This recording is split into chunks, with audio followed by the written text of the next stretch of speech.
What is going on, everybody? Welcome back to another episode of Just Another Day. I am your host, Joel Sandy, and we have a lot on tap for today's episode. Before I get into anything for the episode, make sure you follow me on Twitter at jsandy45 underscore. That's my personal Twitter page. The podcast Twitter page is JAD underscore pod, as well as the TikTok and the Instagram. I have an Instagram now.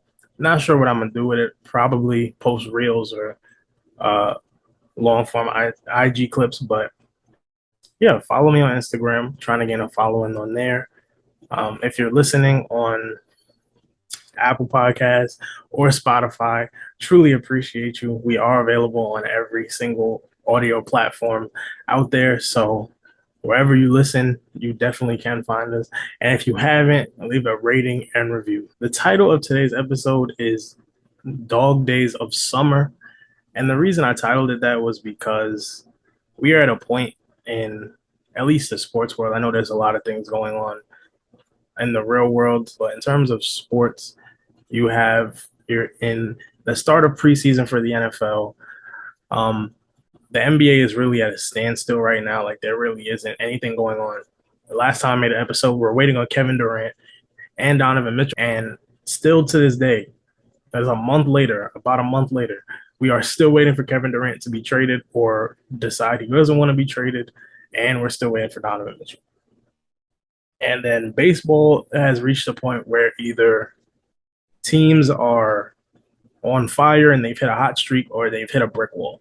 For example, the Dodgers, the Dodgers, the Mets, the Astros are red hot right now. The Yankees have hit a brick wall. So it's like, and then there's other teams that are trying to get into the playoff race. But August is really, really tough, really tough. Today, I do want to talk about probably the most recent, biggest sports news, which is the suspension of Fernando Tatis Jr., which happened a couple of days ago. And I want to get into Kevin Durant and his ultimatum that he gave the Nets. And then I'll go into football and talk and give some divisional previews. I want to try to do at least 2 or 3 divisions every week before the season starts, just so that I cover every team and what I think they'll do for the season. San Diego Padres superstar shortstop Fernando Tatis Jr. has been suspended for 80 games for testing positive for clostebol, however you pronounce it. And initially when I heard the news, I was like, this sucks. Not for him being suspended, but more so for the league. Like he is one of the faces of baseball. He's a young guy, 23 years old, um, undeniably a generational talent. He has already been in MVP races. He was top 3 in MVP voting last year. He led the league in home runs last year. One of the fastest players to hit 50 home runs and steal 50 bases. Like he is one of the best players in the league at such a young age. Hasn't even touched his peak, and it's discouraging. It's disappointing. I'm not gonna say heartbreaking because that's his mistake, and I can't feel bad for him. I can only say that this was incredibly stupid, and I hope he does learn from this. He is a young guy. Um, and one thing that I found hilarious after reading different articles and doing some research, he says he took this PED to treat a ringworm.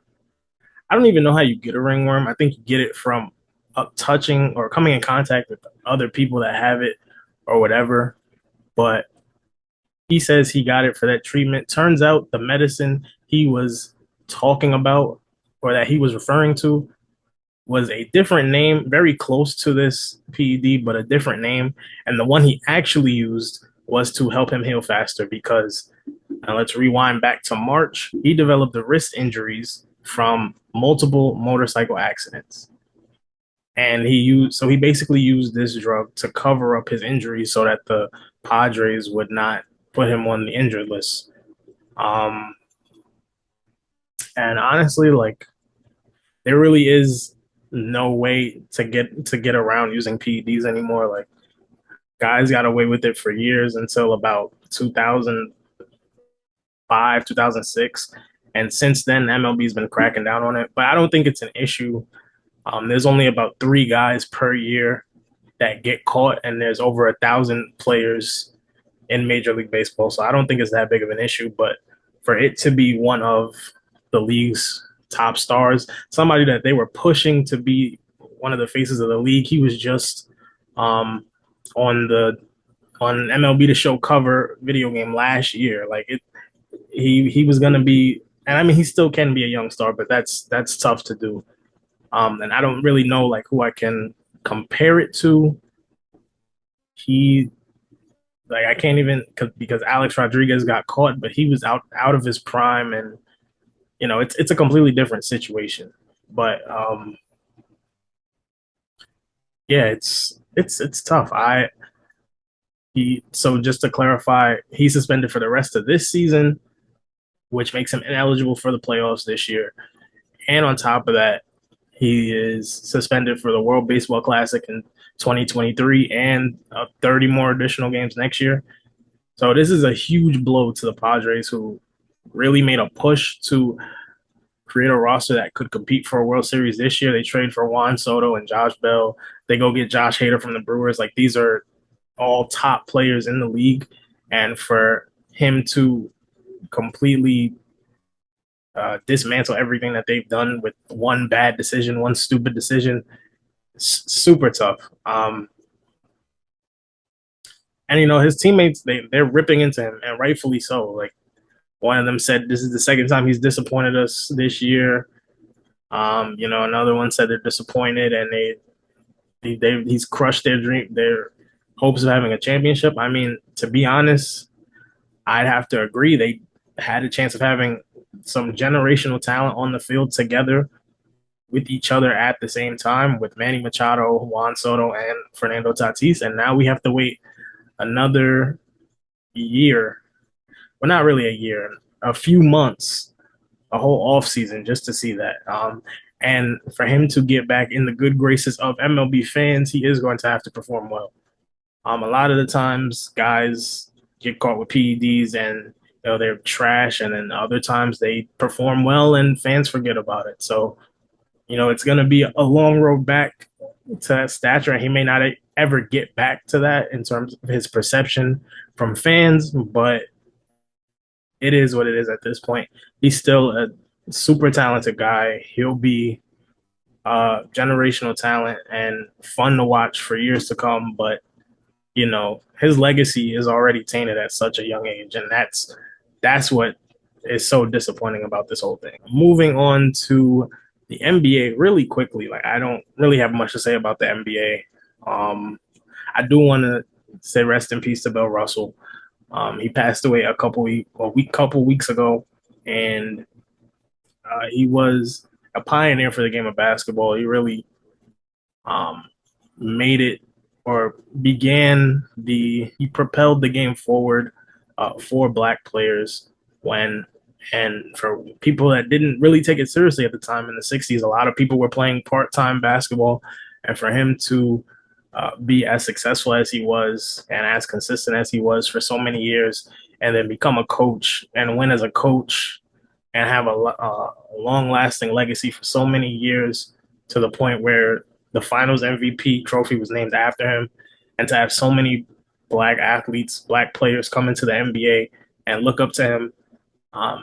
It is a tough loss for NBA fans. I'm so used to watching the NBA Finals and seeing him present the trophy to whoever wins Finals MVP, and it's only been in recent years where he has not come because of different health reasons, and COVID. But again, rest in peace to Bill Russell. And I do want to get into Kevin Durant really quickly, because I feel like his lack of self-awareness is alarming to me at right now. I understand that he wants to win. We get it. But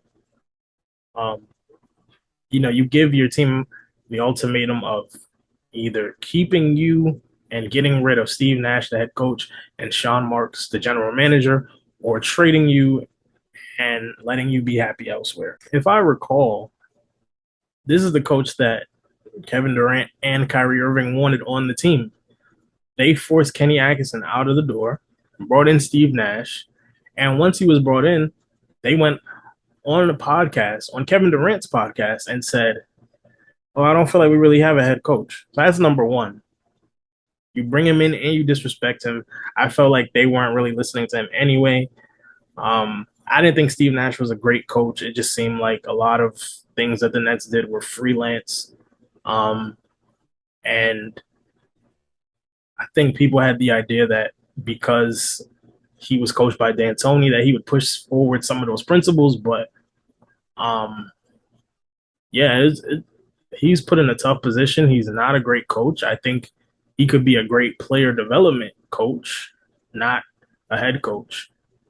And for Kevin Durant to have the nerve to give them an ultimatum is insane to me. I can't even process like how wild that is. Like to duck accountability at this level is unbelievable. It, like you're part of the reason why this is the way it is. You know, I think he pushed forward the idea of bringing in James Harden, which honestly was the beginning of the end. The original vision was for him and Kyrie to play and to have these young guys behind them like Jared Allen, Karis LeVert, Spencer Dinwiddie. Well, Spencer Dinwiddie's not young, but to have all this depth behind them and be a very formidable team. They trade for James Harden, and at this point in all of their careers, I can't say that any of those guys are reliable health wise. So if one of them goes down, it's cool. But if two of them goes down, your season is over. And you know, with Kyrie and his whole thing last year with the vaccine, and you know, it just blew up in their faces. And I think they tried to fast pass their way to a championship, and that's just not how it works. You don't. It doesn't happen that fast. They tried to shortcut their way, and you know they. I don't want to say they got what they deserved, but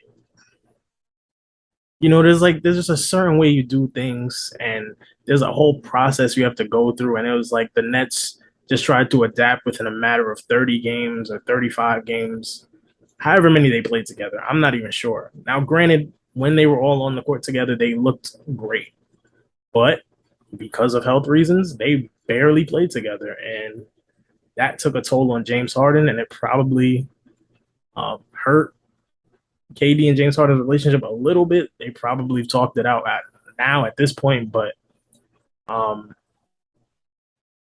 yeah, I mean when KD wanted to come to Brooklyn and with Kyrie, I thought it was a little weird, but I could see how it would work. Uh, and then Kyrie just starts taking random games off, and you could tell that it was not going to work, and it was going to be bad fast for like 20, 30 games. It felt like they could actually do something, and then things started going downhill. And then once they traded James Harden, um, it was pretty much over from there. Like Ben Simmons has not played a game for the Nets. Didn't play a game all last season. We don't really know what the issue with his back is. We don't even know if he still wants to play basketball. I assume he does, but again, who am I to assume? I thought he would play last year. So um, they're in a very tough spot. I think the Nets, you know, they have all the leverage in the world, but if KD wants to go, I would say you probably trade him. If not the offseason, definitely by the deadline, because you don't want this to turn into a situation where uh, he holds out and doesn't want to play for your organization anymore. I disagree with the ultimatum. I disagree with the fact of holding this out for so long. I feel like it should just happen, get it over with, and get the pieces that you can. I'm not saying settle for pieces, but get a good return for him because that is Kevin Durant. Um, and you move on. And if you have to move Kyrie and move Ben Simmons, you do that as well, and you rebuild. The experiment failed. Moving on to the NFL, um, we're currently in week. I don't know if it's technically week one still or week two. I don't really care. I don't care about the preseason, but we are in the the start of the preseason for the NFL. Um, I just hope that players don't get hurt. It happens every year, but I pray that the injuries are minor. Just last night, Zach Wilson had like the biggest scare of his career. I thought he tore his ACL. The whole football world thought his season was done. But thankfully, it was just a little bone bruise, maybe some meniscus damage, and for now, they're saying 2 to 4 weeks. So that is great. But today, I want to get into NFL divisional previews, and I'm going to do two AFC divisions this week, and then I'll finish out the AFC next week, and then move to the NFC in a couple weeks. And to start off, probably a division with two of the worst teams in football, the AFC South. And I'll start with the team who had the number one pick, the Jacksonville Jaguars. So I will applaud them, and I'm basically going to present these teams in order of worst to best. So I'm starting with the Jaguars because I think they will probably be the worst team in their division again. Um, but I do applaud that they got rid of Urban Meyer. That last season was an absolute disaster. He was not a good coach. He was not good for Trevor Lawrence. Um, they their defense was pretty bad, so it was kind of like they were stuck with players that were aging out, like a Miles Jack, DJ Chark, guys that have been there for a while. That's still relatively young, but just didn't fit the timeline and the mold of the team anymore. So they lost guys like that. But they draft Trayvon Walker with the first pick. I didn't love the pick, but you know, drafting is all about how you develop a player and how they fit on your team. So hopefully he fits for the Jaguars. They also gave Christian Kirk a boatload of money. He signed a 4-year deal for $72 million, and it could be worth up to 84 million. I don't think he's worth that, but um, I do want to give them credit for being aggressive. They did also sign Brandon Sheriff, O lineman, and some linebackers, and Evan Ingram. I don't think Evan Ingram is good anymore. But this is a concerted effort at trying to improve, and I don't think they'll win 2 or 3 games next year. I think it might be more like 4 or 5, but I still think they'll be the worst team in the division or tied, have the same record as the next team that I'm about to talk about, which is the Houston Texans. Houston Texans also had a coaching change. They brought in Lovie Smith, who in the past has had some good seasons, some bad seasons. But I feel that he brings some experience and a veteran presence. He is an older coach. And I'm always for black coaches coaching in the NFL. So hopefully he does well. They draft Derek Stingley out of LSU. They draft John Mechie out of Alabama, even though he will not be playing this year as of right now. They draft a bunch of O linemen, sign free agents, corners, and O linemen. And I felt like they filled in a lot of depth that they needed because this team is rebuilding.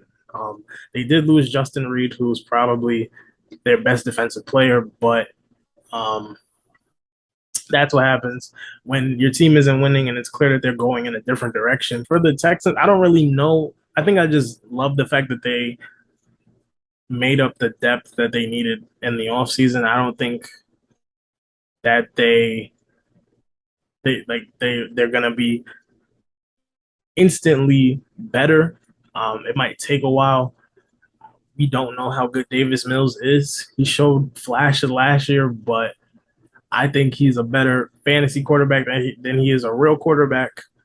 But I hope he proves me wrong because Lord knows the Texans need a new QB. Um, and hopefully this culture shift that they are making works out in their favor. Moving on to the Tennessee Titans, who had quite the offseason. They traded A.J. Brown because they didn't want to pay him a certain amount of money. They had so much money wrapped up in different players, and they just didn't have enough to give A.J. Brown. They released Janoris Jenkins and Julio Jones and Roger Saffold. And I don't know what this team is going to look like next year. They did trade for Robert Woods. They did draft Treylon Burks and draft Malik Willis, who's not going to play this year. They also signed Austin Hooper, a tight end. And I think they will try to compete, but their defense, to me, is going to be very, very shaky. It got better towards the end of last year. Their pass rush improved mightily, but it may take a while for Treylon Burks to adjust to the NFL, a few games, and what exactly is the health of Derrick Henry? We don't know if he is still the guy that you can give 300 touches to, and I'm sure they want to preserve him for later in the season, especially if they have playoff aspirations. They want to save him, and especially coming off of a foot injury. But I do like a lot of the moves that they made. I don't think losing Julio Jones is as big as the media makes it seem. He barely played for them. I think he played 6 or 7 games for them, and he pretty much disappeared in the playoffs. A.J. Brown is a huge loss, but Treylon Burks has similar traits to A.J. Brown. And A.J. Brown was also injury prone, even though he's one of the top talents at the wide receiver position. I just think they decided that he was too much of a hassle. Not sure if the Titans make the playoffs, but I think they will be right there in that discussion with the last wild card spot. And finally, the winners of the division, the Indianapolis Colts, who got rid of Carson Wentz, replaced him with Matt Ryan. They trade for Yannick Ngakoue. They signed Stephon Gilmore. They re-sign a couple guys, draft Alec Pierce. And I just think they improved mightily just from the QB spot alone. They got a lot better. And trading for another pass rusher, trading for a corner who's better than Xavier Rhodes, who they ended up cutting. Or he left in free agency. I can't remember, but Stephon Gilmore is still a really good corner, still a top 10 corner in the NFL. He was solid for the Panthers last year. And, forcing his way out of New England, going to Carolina, playing solid, and then going to the Colts, who already have a pretty stingy defense with Darius Leonard leading the pack. I think they should win this division fairly easily. I think the Titans may give them fits. They may split with the Titans because the Titans are well coached and they still have one of the best offenses in the league with Derrick Henry. But unless Matt Ryan's ability to be a good quarterback just falls off the cliff, I know he's had some shaky seasons the last few years, but a result of that was partially the offensive line that was protecting him and the weapons around him. Julio Jones was steadily declining and injured, and it was just Calvin Ridley out there catching passes. And then Calvin Ridley took a break from football last year to go throw up some bets. So it was just Kyle Pitts out there. And that's stuff for Matt Ryan. So, hopefully with these new weapons, Michael Pittman and Jonathan Taylor, Alec Pierce, hopefully they're able to make some noise in the AFC. The next division that I want to talk about, and this is so tough, but this is probably the best division in football. I feel like all of these teams are capable of making the playoffs, and I think 3 teams from this division will make the playoffs. I know I was gonna say from order from worst to best, but this is so difficult. You can really handpick which team you think could win this division for a lot of different reasons.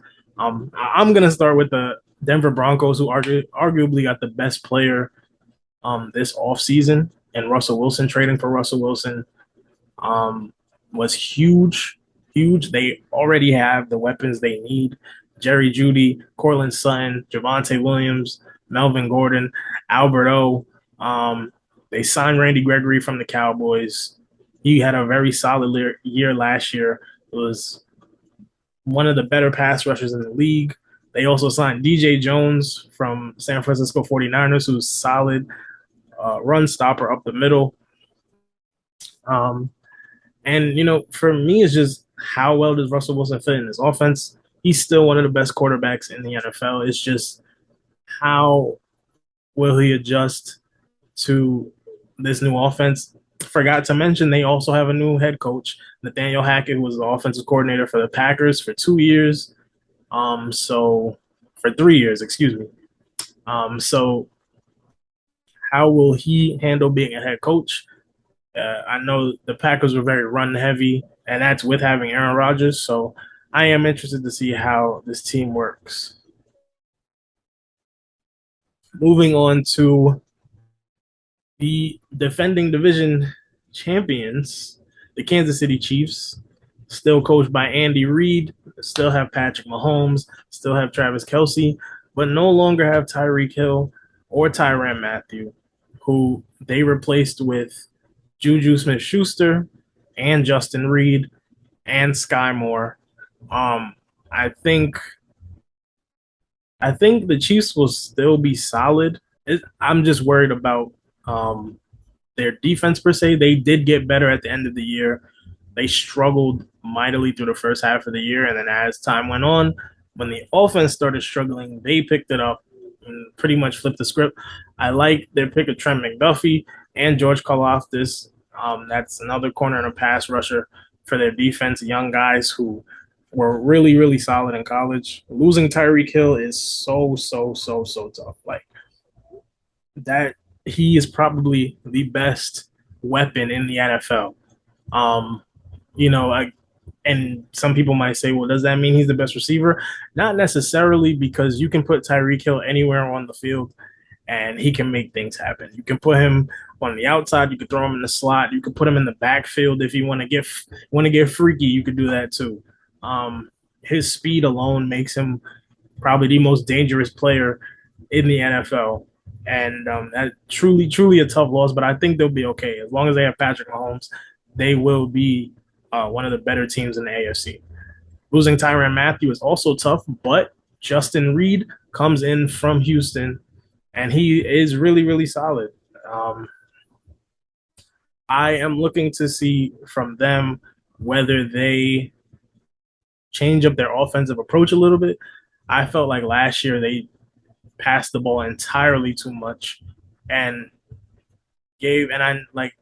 that sounds crazy to say when your quarterback is Patrick Mahomes, but you do have to establish some sort of run game and you do have to commit to the run. And I feel like a lot of the times the Chiefs refuse to do that. They just said, well, we have Tyreek Hill, we have Travis Kelce, we have one of the most talented quarterbacks to ever play football.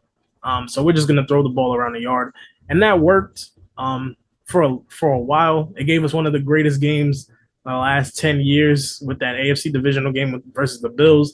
But in all seriousness, trusting your running backs more. I did see they signed Ronald Jones as well. I know they don't trust Clyde Edwards-Helaire to be a workhorse, but he still is talented. He still can do some things very well.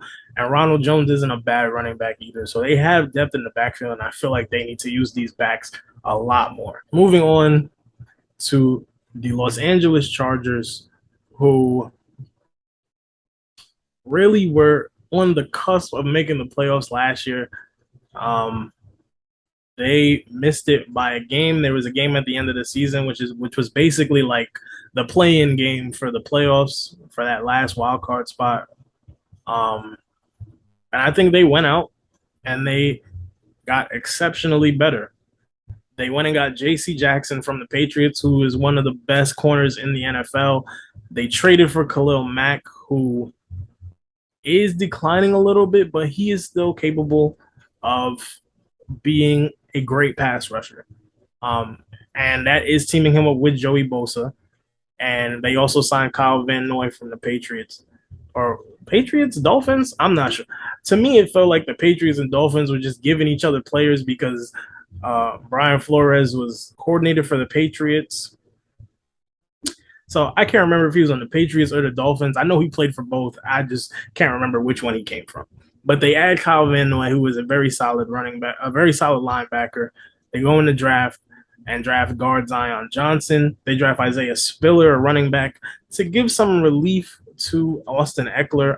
He is getting a little older, only 27, but they used him like they just ran him into the not literally ran him into the ground, but he got so many touches last year. I feel like they do want to take a little bit of weight off his shoulders. But that defense is looking scary. Offense is we know what that offense is with Austin Eckler, Justin Herbert, Keenan Allen, Mike Williams.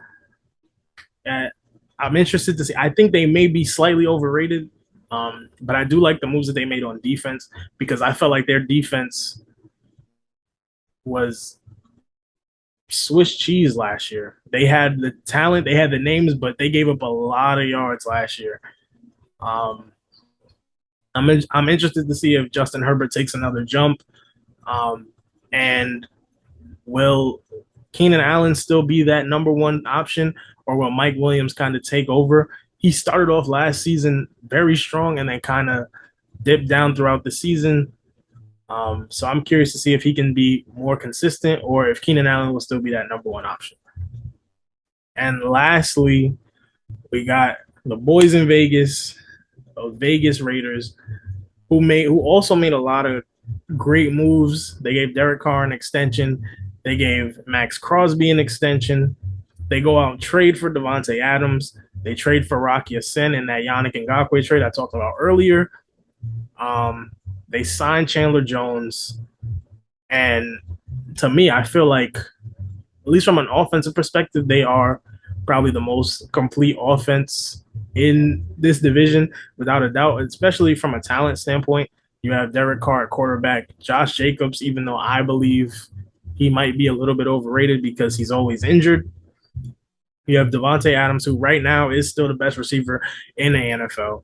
You have Hunter Renfrow, who had a career year last year.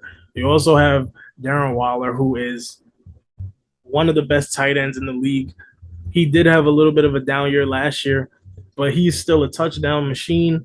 And with Devontae now in his offense, I feel like he could get more high quality looks as well as Hunter Renfrow. And Devontae Adams, Derek Carr have that connection from college. They played together in college. This is where Devontae Adams wanted to be. As a Packers fan, I was sad to see him go. But if somebody doesn't want to be there, you just gotta let whatever happens happen. They also had a few little signings, like signing Jayon Brown from the Titans and signing DeMarcus Robinson from the Chiefs. So I think they improved. They had one of the biggest moves of the offseason, but they also improved around the margins.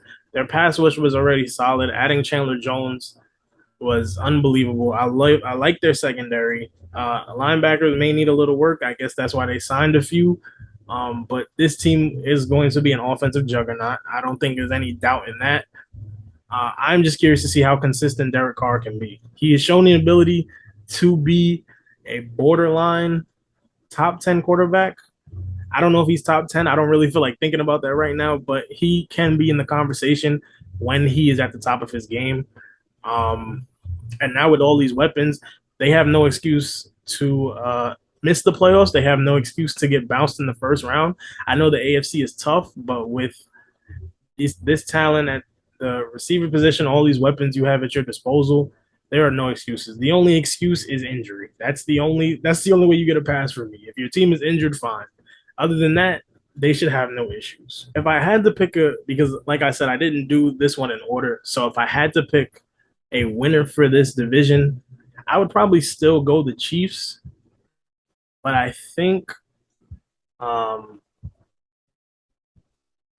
I think people are overrating the Chargers and underrating the Broncos a little bit. I think you could argue that Russell Wilson is the second best quarterback in this division, um, and they have the same type of weapons that the Chargers do. Maybe the Chargers are a little bit better, but Russell Wilson makes do with what he has. And Javonte Williams, if he does finally break out, like fans have been waiting for, that offense is going to be very scary. Their defense is solid. So they just, with the exception of I think their pass rush is a little shaky, but I think people are sleeping on them just a little bit, just a little bit. I think people forgot how good Russell Wilson is. We haven't seen him play in a while. Last time we saw him play, he played with like a broken finger, whatever, thumb, whatever he had. So I think people forgot how good Russell Wilson really is. And I'm hoping he reminds them. That is all I have for today. If you enjoyed this episode and you're not subscribed, please don't forget to before the episode is over. You can follow me on Twitter at jsandy45_. All these socials for the podcast are JAD_pod. YouTube, Just Another Day. I want to thank y'all all for listening, and I will see y'all in the next episode.